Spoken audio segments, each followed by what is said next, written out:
Welcome to WorkLife Nation, Success, Serenity, Significance 24/7. I'm Judy Martin. I'd like to introduce you to a buddy of mine. This is Ganesh. In Eastern philosophy, he's known as the remover of all obstacles.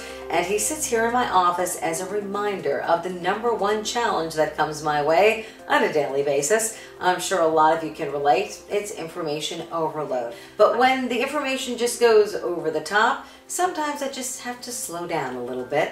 And someone who knows a lot about that is Christine Louise Hohlbaum. She's the author of The Power of Slow. She's featured in today's WorkLife Nation episode. Columbus Circle, New York City. Numerous streets converge. You've got to keep up with traffic to get around it. But imagine if things slowed down a bit. It might be easier to calmly join the circle, deciding where and when to enter, or maybe just park for a little bit.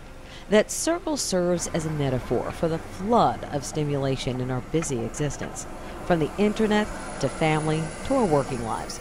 Do we have the time to stop and smell the roses anymore, or will we fall behind if we don't multitask?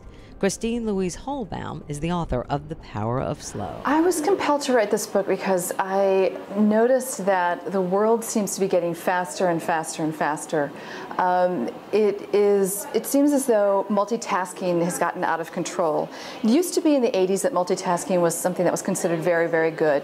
And then I started doing some research and I realized that David Meyer, who heads up the research team at the University of Michigan, discovered that multitasking is a myth, that in fact our mind cannot concentrate on two comparably difficult things at once.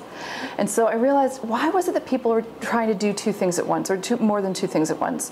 And I realized that multitasking is merely the symptom. It's not actually the cause of our frenzy. Multitasking is the symptom. The real cause is our relationship with time itself. And that got me to thinking about how speed informs our life today and how we live as though we have less time. And the reality is, when we try to multitask, we actually are less productive. So I'm claiming that slow is not something that makes you stupid or less competitive. Slow makes you more mindful, it makes you more strategic, and it helps you make better decisions.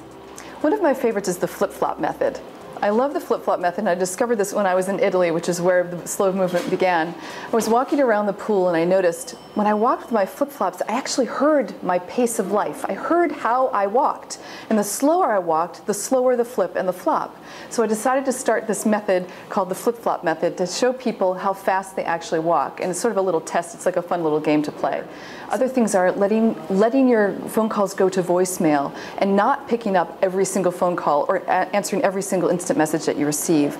Unplugging every once in a while. Spending long weekends not in front of your computer but actually out in nature. Thank you for watching WorkLife Nation, Success, Serenity, Significance 24/7. Till next time, I'm Judy Martin.